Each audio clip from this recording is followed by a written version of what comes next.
कहानी शुरू होती है सन 2048 से। ये वो वक्त था जब जमीन पर रहने के लिए कुछ भी नहीं था और बाकी जितने भी रिसोर्सेज जराए बचे थे उनको हासिल करने के लिए मुल्क एक दूसरे के साथ लड़ रहे थे। इसी के दरमियान हमें रिक की फैमिली दिखाई जाती है जिनको आलीशान मेंशन मिलाया गया था। यहाँ पर आकर पूरी फैमिली बहुत खुश थी। रिक की फैमिली में उसकी बीवी एबी और उसका बेटा था। तभी इनको पता चलता है कि यहाँ पर 13 ऐसी और फैमिलीज हैं जिन्हें यहाँ पर लाया गया था। उन पर रिसर्च होगी, एक्सपेरिमेंट तजुर्बे किए जाएंगे, जिसके लिए यहाँ पर साइंटिस्ट की पूरी टीम मौजूद थी। अगली सुबह हमें इस प्रोजेक्ट के प्रोफेसर हेड दिखाए जाते हैं जो बताते हैं कि आने वाले 10 सालों में जमीन पर सब कुछ खत्म हो जाएगा, कुछ भी नहीं बचेगा और तब इंसान जमीन पर नहीं रह सकेंगे। उस वक्त हमारे पास सिर्फ एक रास्ता है और वो है टाइटन, क्योंकि जमीन पर रहने के बाद दूसरा ऐसा जरिया है जो कि एक बहुत बड़ा चांद है। मगर इस वक्त इंसानों के लिए वहाँ पर रहना मुमकिन नहीं। वहाँ पर मीथेन गैस की बारिश होती है और हवा में नाइट्रोजन गैस मौजूद है। वहाँ पर सर्दी भी बहुत ज्यादा है और अगर हम चाहते हैं कि इंसान वहाँ पर रहे तो हमें वहाँ पर इंसानों के जिस्म में कुछ बदलाव करने होंगे। इसीलिए यहाँ पर हमारे पास फैमिलीज हैं जिनको हमने 5000 लोगों में से चुना है।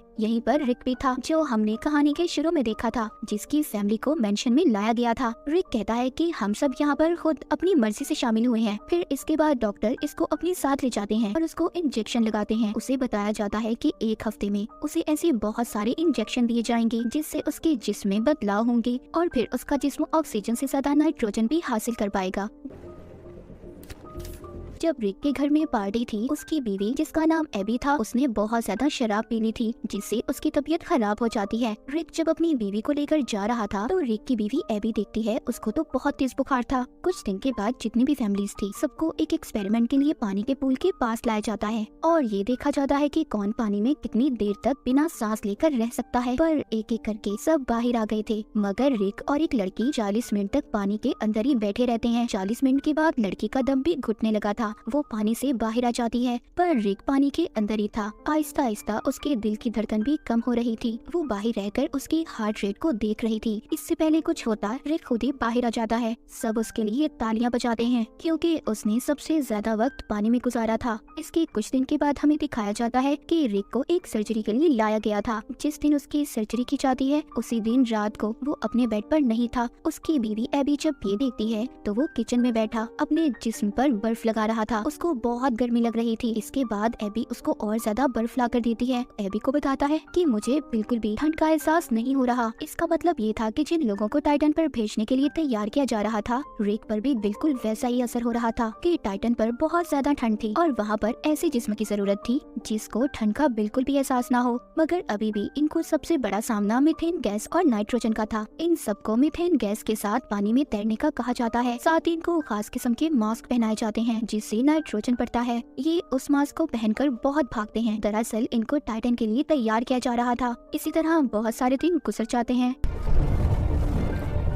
एक दिन रिक जब बाथरूम में था तो वो देखता है उसको हेयर फॉल हो रहा था, यानी कि उसके बाल बहुत ज्यादा उतर रहे थे। यहाँ पर एक और लड़का था, उसके साथ भी ये सब हो रहा था। अब ये सब समझ गए थे जो भी इनके साथ हो रहा है वो सब उन दवाइयों और तजुर्बों का नतीजा है जो इनको टाइटन पर भेजने के लिए किया जा रहा था। अभी यहाँ पर एक लड़के की मौत हो जाती है। उस लड़की को ऐसा मरते देख सब बहुत ज्यादा परेशान हो गए थे। सभी डर जाते हैं क्योंकि बिल्कुल वैसी ही दवाइयाँ इन्हें पीती जा रही थी, यानी कि इन सबकी जान को भी खतरा था। रात को सब जब रिक के घर पर जमा थे इन सब के बारे में बात कर रहे थे तभी उधर इसका एक दोस्त बहुत ज्यादा गुस्सा करता है, अपनी बीवी पर भी हमला कर देता है। दरअसल जब से उस पर एक्सपेरिमेंट किए जा रहे थे तभी से उसके साथ ऐसा हो रहा था। ये देखकर सबके सब परेशान हो जाते हैं। अगली सुबह डॉक्टर रिक के घर आती है, उनको बताती है जो लड़की मरी थी वो दरअसल बीमार थी। उसको दरअसल पहले ही एक बीमारी थी, इसी वजह से उसकी मौत हुई है, ना कि किसी एक्सपेरिमेंट की वजह से। लेकिन रिक जानता था कि कुछ ना कुछ तो गड़बड़ है। उसी रात उसको उल्टी होती है जिसमें खून आ रहा था।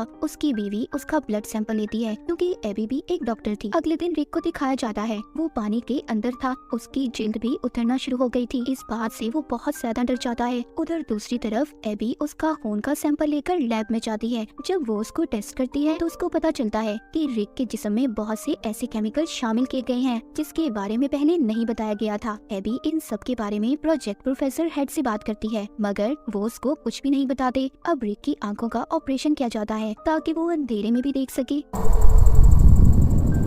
रिक जब वापिस घर आता है तो उसकी आंखों से खून आने लगा था। उसको दोबारा से हॉस्पिटल ले जाया जाता है। एबी वहाँ पर दोबारा से प्रोफेसर से बात करने की कोशिश करती है, लेकिन वो उसकी किसी बात का जवाब नहीं देते और चले जाते हैं। एबी जब घर आई थी तो देखती है वो आदमी जिसको पहले भी गुस्सा आया था, अब वो और भी ज्यादा गुस्से में था। उसने अपनी बीवी को भी मार दिया था, इसीलिए मिलिट्री के लोग उसे लेने आए थे। अब एबी को ये महसूस हो रहा था कि उससे बहुत सारी बातें छुपाई गई हैं।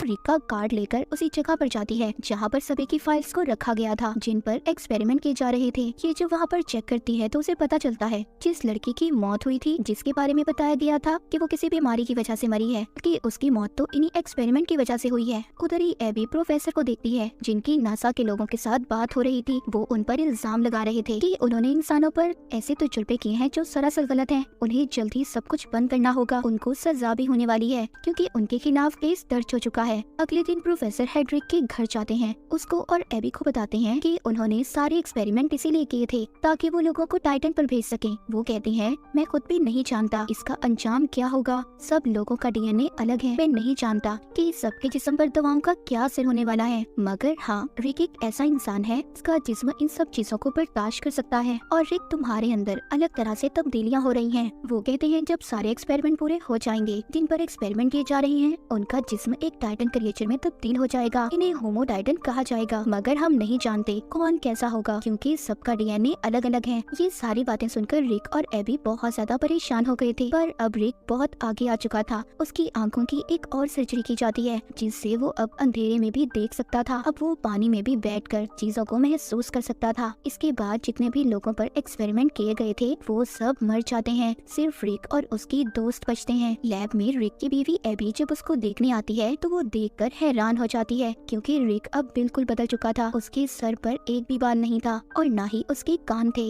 रिक जब एबी और अपने बेटे को देखता है तो उन्हें पहचान लेता है, मगर अब वो उनसे बात नहीं कर सकता था क्योंकि जब उसके जिस्म में तब्दीलियां हुई थी अब वो सिर्फ लो फ्रीक्वेंसी यानी कि बहुत आहिस्ता आवाज में बोल सकता था, जो आवाज आम इंसान नहीं सुन सकता। इसके बाद रिक को घर भेज दिया जाता है। रात को रिक के घर उसकी दोस्त आती है जिसके हाथ पर खून लगा हुआ था। वो भी गुस्से में आकर अपने हस्बैंड को मार देती है।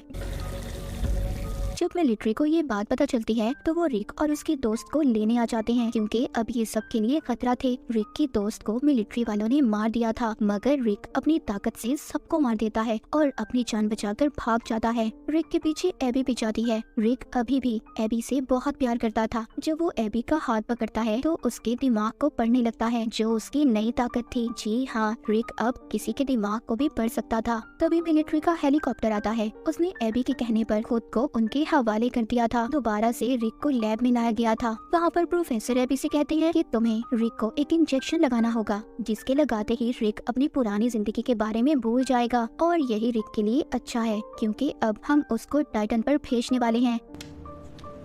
जब एबी रिक के पास जाती है तो उसको इंजेक्शन लगा देती है। हालांकि रिक उसको मना कर रहा था क्योंकि वो अपनी पुरानी यादों को नहीं भुलाना चाहता था। एबी ऐसा करते ही वहाँ से अपनी दोस्त को लेकर अपने बेटे के साथ चली जाती है। इनके जाने के बाद रिक वहाँ पर सभी सोल्जर्स पर हमला कर देता है और उन्हें मारकर वापस से अपने घर आ गया था। दरअसल एबी ने उसके जिस्म में इंजेक्शन को नहीं लगाया था ताकि उसको टाइटन पर ना भेजा जाए। वो वापस अपने घर आता है तो अपनी बीवी और बेटे से मिलकर बहुत खुश होता है, पर तभी उधर मिलिट्री के लोग आ गए थे। उनके साथ प्रोफेसर भी थे। वो कहते हैं कि रिक को हमारे साथ जाना होगा, हम इसको टाइटन पर भेजने वाले हैं क्योंकि अब ये कभी भी इंसान नहीं बन सकता और ना ही जमीन पर रह सकता है। अगर इसे जिंदा रहना है तो इसे टाइटन पर जाना होगा। एबी को भी ये बात समझ आ गई थी। वो रिक से कहती है कि शायद तुम्हारे जाने का वक्त आ चुका है, तुम्हें वापस जाना होगा।